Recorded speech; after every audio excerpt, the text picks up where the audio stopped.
Hey everyone, welcome back to the channel. We've got an interesting prospect to review for you today. CJ Donaldson. Watch this tape here now.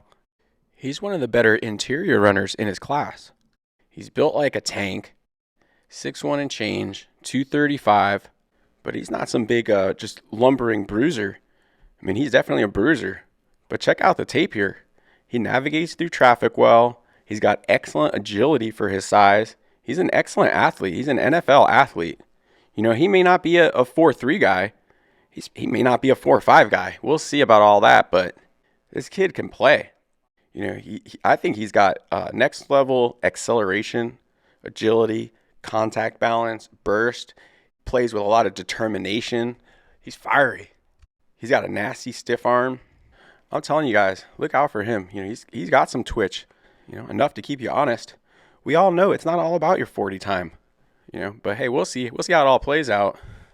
You know, I think he can play running back in the NFL. I think he can lead an NFL team.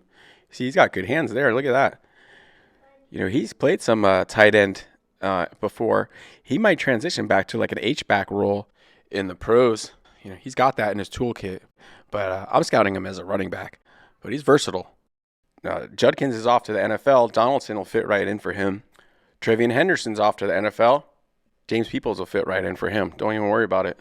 They're not skipping a beat. You know, I'm not sure what they're doing at quarterback. I think they're going with Julian Sand, but hey, you know, year in the program, that wide receiver room, he's going to be set up for success.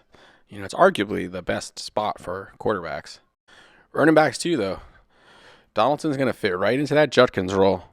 You know, people are sleeping on him. He's going to be a true senior. He's headed to the NFL in 2026. He's going to be a top 10 running back in that class. And we'll see. We'll see how high he can go. You know, this might be like a Brian Robinson situation. I think he's going to put up great tape, great production, and it's going to come down to how he tests at the combine, really. If he can be a 4.5 guy, you know, I'm sniffing around here. I'm seeing times in the 4.6s. Hey, if he could bring that down just a little bit, I mean, he's going to be right. He's going to be right there with everyone else in the class. He's going to be at the Senior Bowl. He's at a big-time program. A lot of scouts' eyes on him. You know, I was talking about him last year. He's got his supporters in the community. But I think a lot of people thought maybe he underwhelmed a little bit. But hey, you know what? West Virginia went 6-7. You look at the games where they actually won, his stat line looks a lot better. A lot better. You know, look at Quinshon Judkins' stat line when he was at Ole Miss. It's really not all that different than Donaldson was here at West Virginia.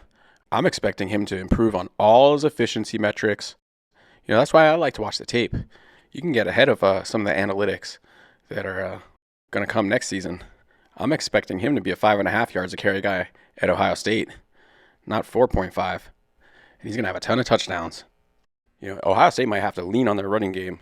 If they've got more of an unproven guy at quarterback, there's going to be a learning curve there, at least initially. I mean, you're still going to have Jeremiah Smith out there.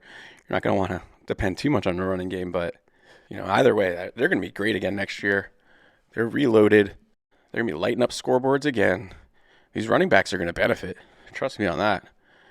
On paper, statistically, and in the eyes of NFL scouts. You know, see also Will Howard. You know, his stock boosted way up being at Ohio State this year, being a national championship player, carving up Notre Dame in front of the entire world.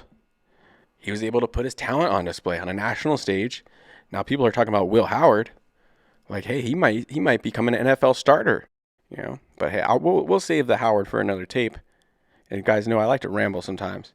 You know, I'm gonna wrap this one up soon. Let's focus on some of this tape, though. You see, he made a split-second decision there. Great vision. Being as big as he is, he's a well-coordinated athlete with some movement ability. I mean, he's not a slow player. He's really not. He's twitchy. He's got great acceleration and burst. Hey, you guys want like a aspirational comp here? How about Caleb Johnson, running back out of Iowa? Bigger bodied back. You know, maybe runs with a little more nuance. There's some similarities in their game, though. It's a very interesting prospect, guys. Look at this. He looks like Bijan Robinson. Keep that up, young man. You'll be going places. Put a couple of those on film in the old scarlet and gray.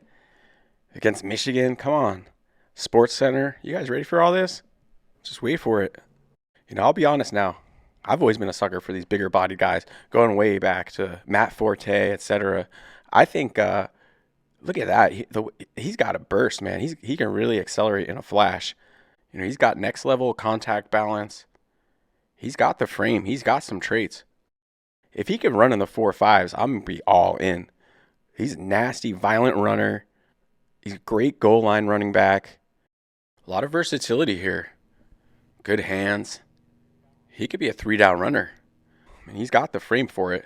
He's kind of like a poor man's Le'Veon Bell, honestly, if you ask me. Not quite in that tier, but not that far behind. Look at him just dragging tacklers. This kid is gritty, man. He picks up tough yards. He's a yak monster.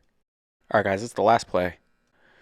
Goal line stuff is easy for him, man. This is like a Tuesday for him. This is just nothing. A walk in the park. Might as well bring his labradoodle with him there.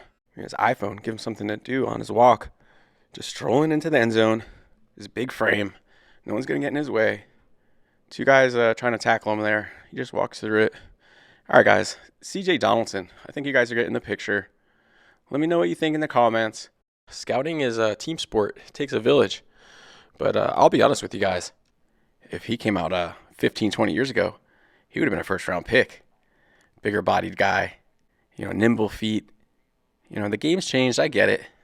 But, there's a place for these guys. He's going to be getting Trey Sermon comps. Maybe he does a little bit better with his opportunity than Trey Sermon did. He's no Eddie George. But he'll have a role. He'll have a role in the NFL. We'll see how he plays this year. I don't want to get too ahead of myself now. But I see a future for him in the NFL. 2026 NFL draft prospect. Name to know. You guys want a floor for him? It's dark. Hunter Lipke. That's probably his floor. Look him up if you don't know who that is. He's a good player. But, these are versatile guys. Play a variety of roles. He'll knock your head off, too, as a blocker. Look out for him. He could play fullback in the NFL. He's kind of a dying breed, but they're out there. Anyway, hopefully he's more productive than Hunter Lipke and a lot closer to a guy like Brian Robinson. But, hey, you got to play the games. See how it all plays out. Let me know what you guys think in the comments. I'm seeing a fiery competitor. Someone is going to fit right in at that OSU championship level program. Good job, Ohio State. You guys did it. Now let's see if you could do it again.